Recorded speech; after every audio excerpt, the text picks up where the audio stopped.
Russia didn't lose ground first, it lost control of cost. That failure matters more than any map update. When Ukrainian drones began reaching deep into Russian rear areas in late 2025, the coverage focused on spectacle. Cheap airframes embarrassing air defenses, improvised systems slipping through gaps, tactical cleverness getting the headlines. That framing misses what actually changed. Ukraine didn't gain a battlefield advantage, it introduced an economic one. The decisive shift wasn't in how Russia fought, it was in how much Russia had to spend just to keep its system functioning. Every Ukrainian drone launch triggered a Russian response. Every response forced movement, delay, or redistribution. Every adjustment carried a cost that never appeared on a frontline graphic. Those costs accumulated quietly. By the end of this video, it becomes clear why Russia's core problem isn't Ukrainian firepower. It's the cascade that begins the moment a drone leaves the rail. And that cascade starts far from the front. Russia's war does not originate in trenches. It originates in schedules. Fuel allocation determines readiness long before armor moves. Rail throughput governs tempo weeks in advance. Staging decisions shape outcomes before a single order is issued. Ukraine didn't attempt to sever that system. It pressured its reliability.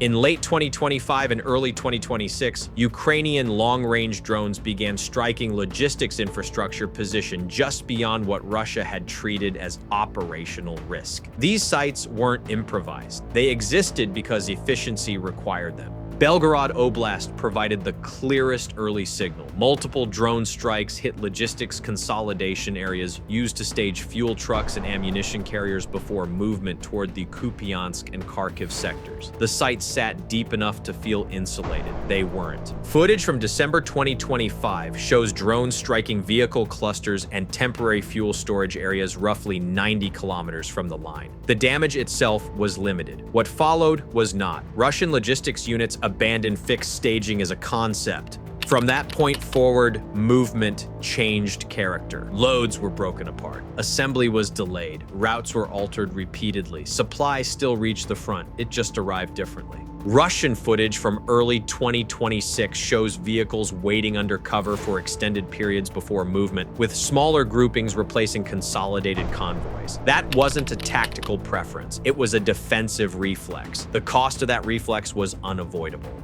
Longer routes increased fuel consumption without increasing delivery volume. Vehicles accumulated wear while idle. Drivers remained deployed longer because the system no longer paused cleanly. Ukraine never needed to block a road. It made distance more expensive. That pressure intensified when Ukrainian drones expanded strikes against rail transfer points feeding eastern operations. In Kursk and Bryansk regions, drones hit transshipment yards where fuel and ammunition moved from rail to road. The tracks remained usable. The rhythm did not. Transfers slowed as inspections multiplied. Delays stacked behind missed windows. Frontline units began operating on altered timelines. Operations continued, recovery did not. Because when resupply slips, vehicles wait longer. When waiting increases, rotations stretch. When rotations stretch, strain moves forward into manpower. That was the moment drones stopped being a rear area inconvenience. They became a force multiplier against time itself. Once logistics lost rhythm, pressure didn't stay in the rear. It moved into people. By late 2025, Ukrainian drone use around manpower stopped looking like classic interdiction. There was no attempt to wipe out formations or rack up visible casualty counts. The objective shifted toward interference.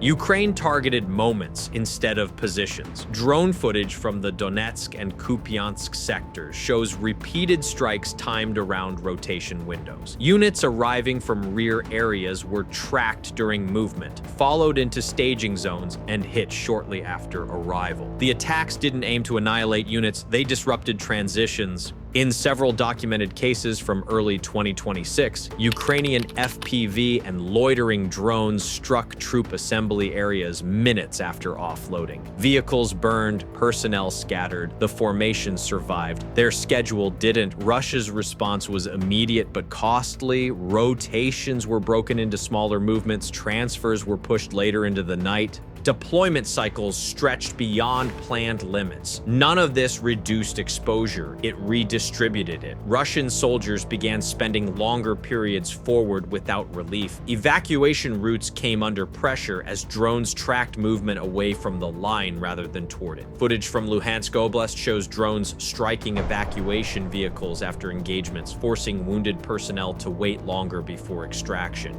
That delay didn't just affect morale, it affected readiness. Medical attrition increased as minor injuries lingered. Fatigue accumulated as rest windows vanished. Commanders lost flexibility as units stopped cycling cleanly. Russia didn't lose brigades, it lost recovery time. By early 2026, Russian military bloggers began acknowledging a pattern that wasn't visible on official maps. Units still held positions, assaults still occurred, but the intervals between effective operations widened. The reason wasn't firepower, it was exhaustion. Ukraine's drones turned rotation itself into a vulnerability. Every adjustment Russia made to protect personnel added friction elsewhere. Smaller movements took longer to coordinate. Longer deployments required more logistical support. Evacuation delays increased non-combat losses. Those costs didn't explode all at once. They compounded. A force can absorb losses. It struggles to absorb continuous strain. That strain bled into the next layer of the system. Because once people stopped cycling cleanly, equipment stopped cycling too. And that's where drones stopped shaping manpower and started quietly hollowing out Russia's armored force. By 2026, Russian armor wasn't disappearing. It was accumulating. That distinction matters. Ukraine didn't need to destroy tanks in large numbers anymore. Drones shifted towards something more expensive to fix: availability. Instead of hunting lone vehicles at the front, Ukrainian drone teams began tracking armor before it ever entered combat. Footage from Zaporizhzhia and western Donetsk shows FPV drones shadowing tanks from assembly points, waiting for moments that mattered more than contact. Refueling, pauses, crew changes, recovery operations. In multiple documented strikes during early 2026, Ukrainian drones hit refueling vehicles servicing armored units. The tanks themselves survived. The support didn't. That left fully functional hulls sitting idle with no immediate way forward. Russia responded by dispersing armor further from the line. Vehicles were parked under heavier cover. Crews were separated from machines. Fuel and recovery assets were kept at distance. This reduced visible losses. It also reduced readiness. A tank that needs hours to assemble a crew and support package might as well not exist during a breakthrough window. Russian units began reporting delayed armor availability during counterattacks, not because vehicles were destroyed, but because bringing them forward took too long. Repair became another pressure point. Ukrainian drones increasingly targeted recovery crews rather than damaged tanks. Footage from the southern front shows drones striking tow vehicles mid-operation, forcing Russian forces to abandon otherwise repairable equipment. Those tanks weren't counted as kills, they were counted as backlog. By mid-2026, Russian maintenance capacity started lagging behind damage rates. Not catastrophic damage, wear damage, track issues, optics failures, minor engine problems that normally rotate through repair quickly. Drones stretched that cycle. Every abandoned recovery attempt meant another vehicle waiting. Every delayed repair increased parts demand. Every delay forced commanders to choose between risking damaged armor or operating without it. Russia tried to adapt. Armor was held farther back. Movement windows tightened. Commitment thresholds rose. The result wasn't collapse. It was hesitation. And hesitation is expensive in mechanized warfare. Operational tempo slowed without a decisive defeat. Armor numbers on paper stayed high while usable armor at the moment of decision quietly shrank. Ukraine didn't break Russian tanks. It broke the system that keeps tanks relevant. That pressure flowed upward because once fuel, crews, and armor stopped moving smoothly, something far larger came under strain: energy. And that's where drones stopped being an inconvenience and started attacking the war's financial core. By late 2025, Ukrainian drone strikes stopped feeling experimental. They started feeling scheduled. This was the moment the campaign crossed a line Russia couldn't blur with adaptation. Until then, Moscow treated drones as a military nuisance, something to manage with air defenses, patrols, and messaging. That logic collapsed once Ukraine began hitting oil infrastructure in ways that interfered with revenue, distribution, and timing rather than symbolism. The first shift came with sustained strikes on refineries and fuel processing facilities far from the front. In early 2026, Ukrainian drones reached deep into Russia's energy network. Facilities in regions like Samara, Ryazan, and Krasnodar were struck not once but repeatedly. Repairs began. Production resumed, then another drone arrived. Footage from Samara showed refinery fires lighting the sky hours after Ukrainian energy infrastructure had been hit. The message wasn't hidden, it was transactional. Electricity outages in Ukraine were answered with refinery downtime in Russia. What mattered wasn't destruction, it was interruption. Energy infrastructure doesn't fail cleanly. Even short shutdowns ripple outward. Crude deliveries back up. Refined fuel allocations shift. Rail schedules fall apart. Military units that rely on predictable fuel flow start competing with civilian demand. Russia reacted by rerouting fuel internally. Civilian supply took the hit first. Industrial consumers followed. Military stockpiles were protected, but only by stretching the system harder elsewhere. That trade-off didn't stay invisible. Fuel prices rose inside Russia. Regional shortages appeared. Transport costs increased. None of this stopped the war. It made it more expensive to sustain. Air defense priorities changed next. After repeated strikes on refineries and depots, Russia began shifting air defense assets away from the front and toward energy infrastructure. That choice revealed the dilemma drones had created. Protect the battlefield or protect the balance sheet. Every system moved to guard a refinery wasn't covering troops. Every radar assigned to energy sites thinned coverage elsewhere. Ukraine didn't need to overwhelm Russian air defenses. It forced Russia to spread them thin. By mid-2026, the pattern was clear. Ukrainian drones didn't need to knock facilities offline permanently. They only needed to create uncertainty about uptime. That uncertainty discouraged investment, slowed repairs, and raised insurance costs on infrastructure already under strain. The economic effect compounded quietly. Fuel that cost more to produce cost more to move. Fuel that arrived late slowed operations. Fuel guarded by air defenses weakened frontline coverage. Russia could absorb losses. What it struggled with was inefficiency. That's where the damage deepened. Because once energy stopped flowing smoothly, command systems started feeling the delay. And drones followed that delay upstream.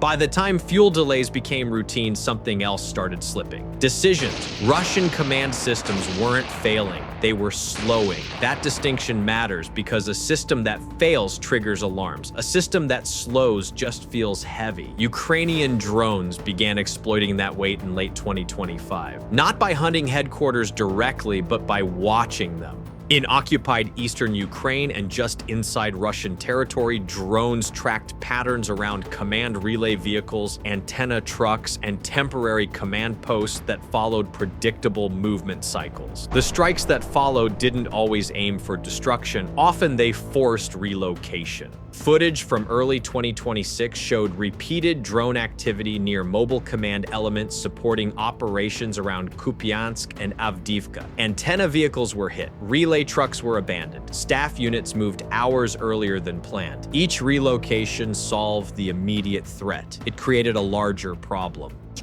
When command posts move more often, planning windows shrink, briefings get rushed, coordination suffers, approval chains grow longer because no one wants to be the officer who authorizes movement from a vulnerable location. Russia responded by tightening radio discipline. Fewer transmissions, shorter bursts, more reliance on couriers and layered approvals.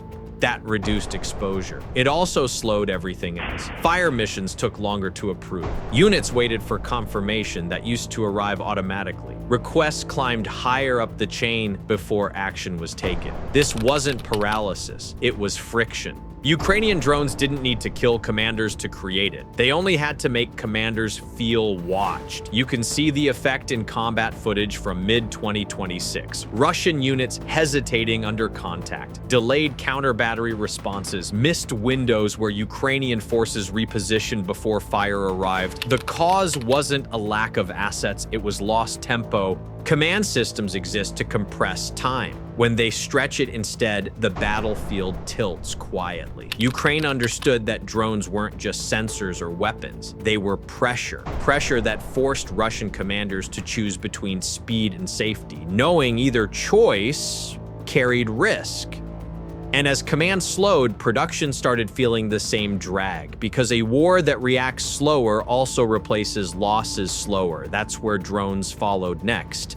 By early 2026, the damage wasn't showing up at the front. It was showing up in replacement cycles. Ukrainian drones began striking deeper production links that Russia assumed were too fragmented to matter. Small assembly workshops tied to vehicle repair, storage sites holding components rather than finished systems, transport routes moving parts between facilities instead of weapons to the line. Footage from strikes inside Russia during early 2026 showed drones hitting depots and workshops connected to armor refurbishment and drone assembly. None of these sites were decisive on their own. What they did was slow everything that depended on them. Russia responded by dispersing production and accepting lower standards to keep output moving. That choice kept numbers flowing, but it raised costs and reduced reliability. Equipment reached units faster, then failed sooner. Repair loops tightened. Spare parts vanished quicker than expected. The war didn't stall. It became more expensive to sustain. That's the doctrinal shift Ukraine forced.